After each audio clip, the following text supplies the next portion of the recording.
Let's get it. Aswand, Cruickshank, your one and only Move Swiftly speaker, checking in for a daily Move Swiftly thought, giving you a perspective on teamwork that you will not get anywhere else. Nice recovery today. Really nice recovery today. If you remember yesterday's video after the 16-mile run in rain and mud, the stop to use the bathroom, stomach was all in knots.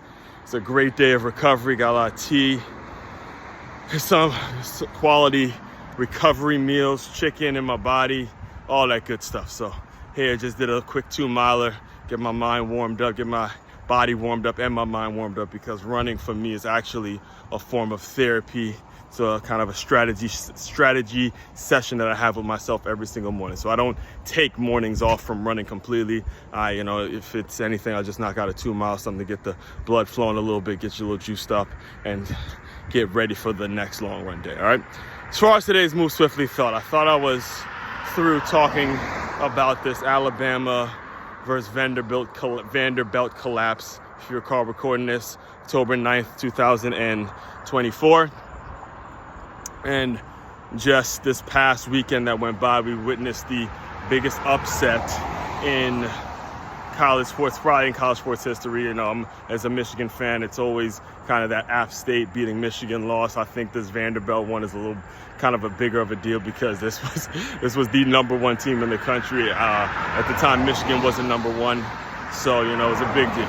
But I'm going to take it beyond the football field today, because one of the things that really draws a mind like mine into college football is the marketing, the strategic partnerships, the strategic ways in which companies are able to align their brand with the game and essentially create business opportunities for the game of football and for the people who are involved, whether it's the players, whether it's the managers, whether it's the college supporters and things like that. They're able to open up doors and create lanes to use college football as a way of leveraging a lot of the products that they sell, right? So for all my football-minded folks, you already know this, but let me speak to the folks that don't know football as detailed and they don't know the rules and the details of it and the ins and outs of the games and the inner workings of the games and how it all works. All right, so there's such a thing called fourth down. All right, this is the offense's last opportunity to either score or not fourth down, but yeah, there is such thing as fourth down, but that's not related to what I'm going to talk about. There's such a thing as go for two. We'll say it like this. There's such a thing as go for two.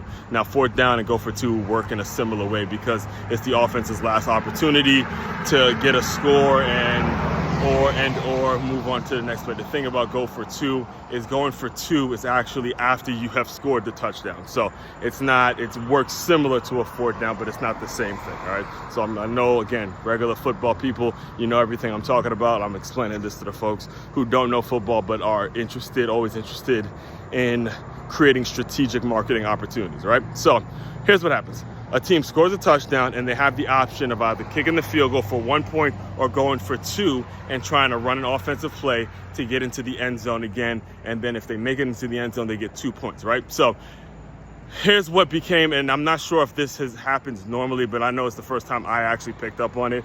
But so I think it was either Alabama or Vanderbilt who actually scored. I think it was Alabama who actually scored at the beginning of the game. And they were all, on their way to trying to make a comeback and all that. And, the people that know football were kind of expecting Alabama to make a run, make a comeback, because they, clearly are the number one team, the better team going in and all that, right? So they score a touchdown and then they go for 2. And then before they go for 2, I hear the announcer say, all right, we got the Dos Equis, go for 2.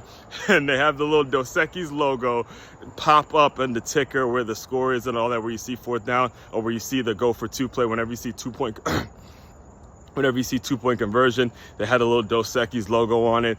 And if you really dive deeper into it, that is an opportunity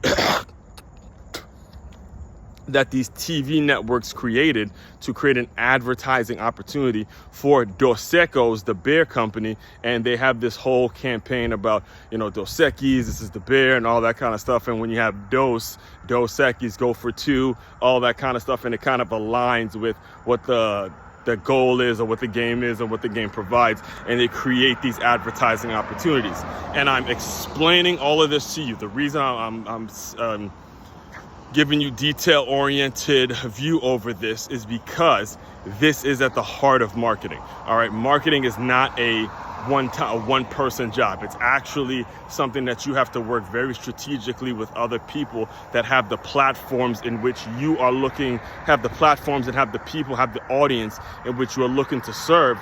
And then you get to, you know, immerse and merge your brand, merge your campaign into whatever it is they're trying to do. And then you guys are able to create opportunities together. And I'll close you out with this, just this principle, because I've been on record saying that not only me, but there's been other college coaches, and I've read other books in which they've said that they're not a big fan of the idea of beer advertisements being placed at college football games or at college basketball games, because this is college and you're promoting beer and all that kind of stuff. Right? So this was like, you know, this was like old school, like before TV and all that kind of stuff. They're not thinking about the viewership on TV and all that. These are like old school coaches that were saying this. And again, to an extent, I agreed with it. But anyway, when it comes to how major college football is now, you get a Dos Equis that knows the audience that's watching on TV, and even the audience in the stands. You know, a large percentage of them are going to be huge beer drinkers. They're going to, you know, have tailgates. They're watching Alabama. They're watching Vanderbilt, watching SEC football. There's an entire SEC network that's owned by ESPN.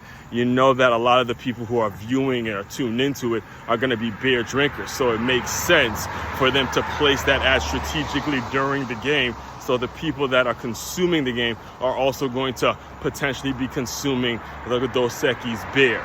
That is the point of it, and that is the way you need to be thinking. That is the major lesson from today's Move Swiftly Thought, is understanding those strategic marketing strategies and start thinking about where you're able, what organizations and what goals and what principles are going to be able to align with whatever product or whatever campaign that you may be pursuing and you may be trying to create for people, all right? All that being said, main website to check out to dive deeper into all my work, it's makeyourmove.com. That's makeyourmove.com. One-stop shop for all your teamwork and your self-development needs. Aswand, Cruickshank, your one and only Move Swiftly speaker checking out. You guys continue to move swiftly. We will talk more soon.